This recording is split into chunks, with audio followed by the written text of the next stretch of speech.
Здраво, драги родители! Добре дојдовте на уште едно видео на Малиот принц за разбуденото семејство на тема Емпатијата не подразбира дозвола да се извлечеме.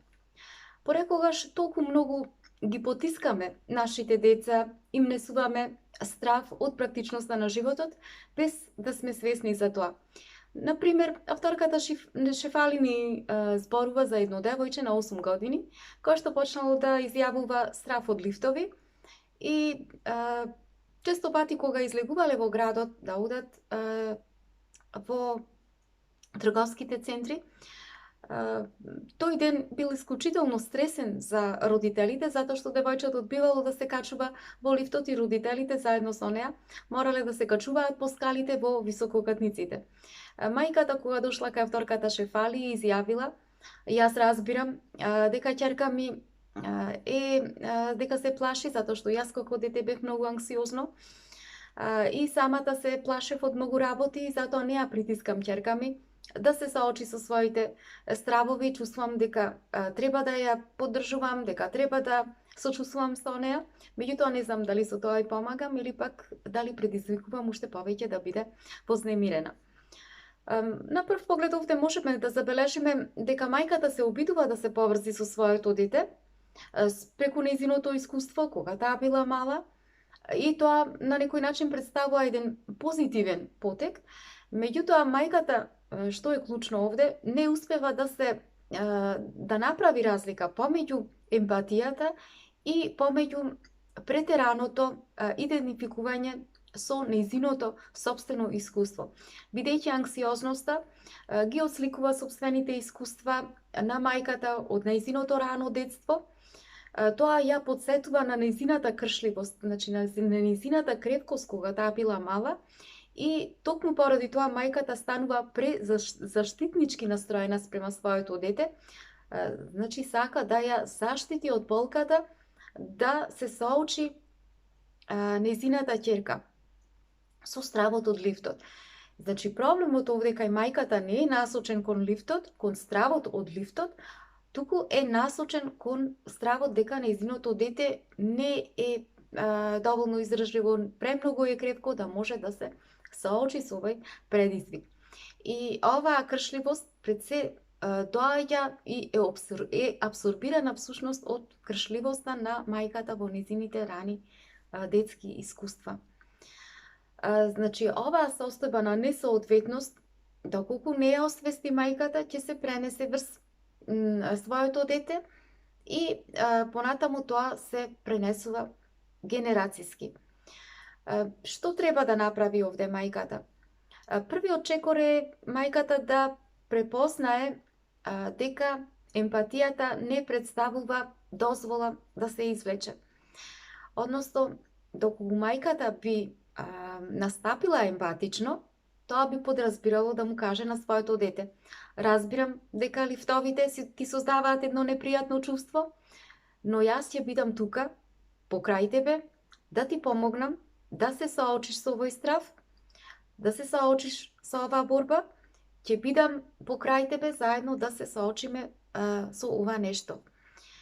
Спротивно на тоа пак сочувствителноста, односно дозволата за да се извлече, би гласело: "И јас се плашев како тебе кога бев дете, ајде сега да одиме по скалите."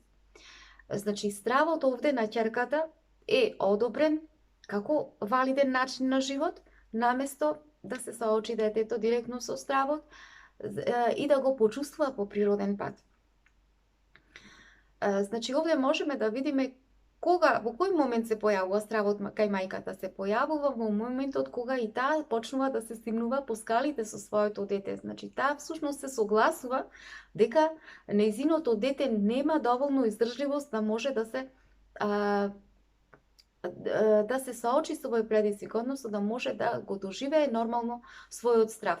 И таа верува дека ќе може да го нормализира стравот кај нејзиното дете единствено доколку се поврзе со нејзиното собствено искуство, детско искуство, а всушност таа само го проектира своето собствено искуство врз своето дете во дадениот момент, во таа случка, и овој презаштитнички пристап не го нормализира стравот кај детето, туку едноставно го патологизира, што значи дека уште повеќе го зацврстува стравот кај детето. Значи, колку повеќе останува стравот, или народски кажано, колку е постар стравот, толку детето многу потешко ќе може понатаму да го совладува. Како може мајката сега да му помогне на своето дете да се соочи со стравот? Значи, мајката ќе треба да влезе во еден поинаков пристап. Значи, може мајката да создаде еден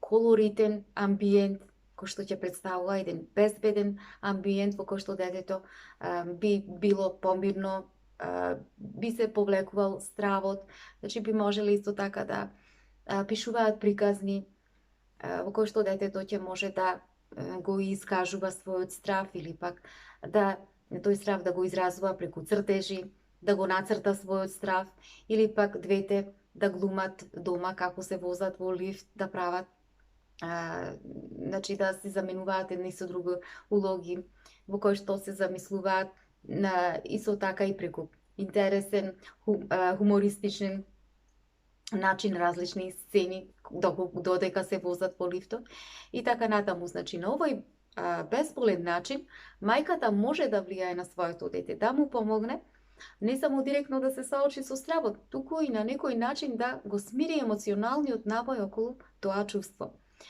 Например, уште по-конкретно, кога двете би играле одредени улоги, каде што мајката му вели на своето дете: ајде сега да го прашаме твоето милено мече, што би било кога би го однесле на едно возбудливо возење со лифт.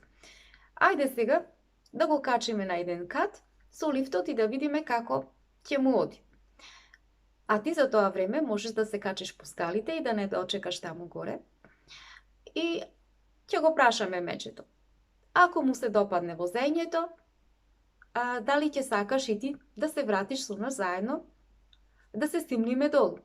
Ако на мечето не му се допадне возењето, не ужива во возењето, можеби ќе ни помогнеш заедно со мечето да го научиме колку е безбедно да се вози во лифтот. Дури ќе го научиме која копче треба да го притисне за да може да тргне лифтот и на тој начин ќе му покажеме колку е забавно возењето во лифтот.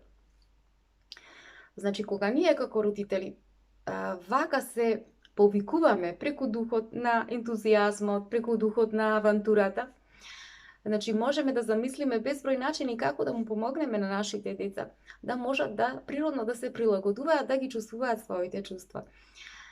Например, исто така можеме да му предложиме доколку имаат некоја омилена музичка група, омилени музички песни заедно со ајподот, да повикаме неколку другарчиња, па заедно тој ден да се качат во лифтот, да се возат некое време, да го надмини со цел по природен пат стравот детето. Или пак можеме да му земиме и сладолед, па заедно да се возат неколку пати, колку детето да почувствува да го надмине постепено стравот од возењето лифт.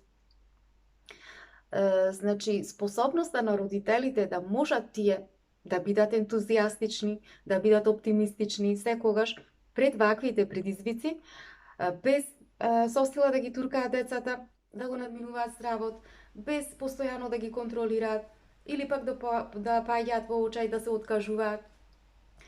Значи, тоа е разликата кој што го прави овој пристап.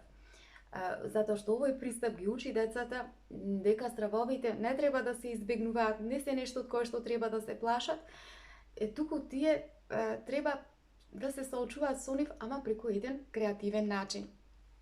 Решеноста на родителите да не дозволат детето да капитулира пред стравот, да пропаѓа самото пред стравот, тоа е клучната работа која што навистина кон која што треба да се држат родителите. Меѓутоа, за да може да се определат кон ова нешто, родителите прво и основно треба да веруваат дека и тие ќе мора да ја надминат својата собствена анксиозност, нешто кое што често пати родителите даваат и самите отпор кон тоа нешто. Драги мои, тоа би било се за ова видео. Имајте убав ден, се гледаме.